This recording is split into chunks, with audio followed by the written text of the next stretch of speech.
এত জল খাচ্ছ? হ্যাঁ, গলায় বেঁধে গেছে মানে?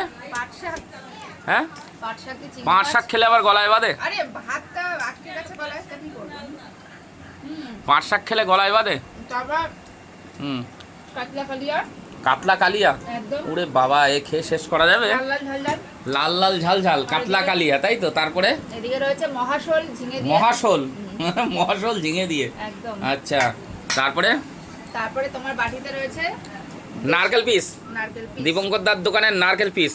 উফ, লক লক করছে। সাথে গোটা রসুন আর গোটা আলু। খেতে হলে চলে আসতে হবে বনগাঁ দীপঙ্করের দোকানে। না, খেতে হলে চলে আসতে হবে সোমনাথ বিশ্বাসের বাড়ি। রান্নাটা কাঁচা মাংস তো ওখান থেকে নেবে, তার সোমনাথ বিশ্বাসের বাড়ি খেতে আসতে হবে নাকি? ঠিক আছে, সোমনাথ বিশ্বাস খাওয়ানোর জন্য পুরো রেডি। মানুষকে ভালোবাসে, খাওয়াতে ভালোবাসে। তো তাহলে পাট শাক দিয়ে খাও। আমিও পাট শাক দিয়ে অলরেডি হয়ে গেছে। এবার এবার কাতলা কালিয়া দিয়ে আমি খাবো। ঠিক আছে, কাতলা কালিয়া শাক পাতা দিয়েই খাও, আর কি করবা।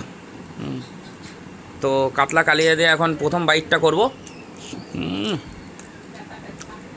দারুণ বন্ধুরা, কাতলা কালিয়া, এই যে দেখুন, সাথে নারকেল পিস ঝুলে রয়েছে কেন এরকম? লাভ দিয়েছে নাকি?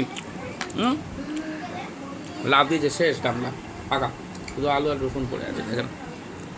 ঠিক আছে, ও মজাই আলাদা।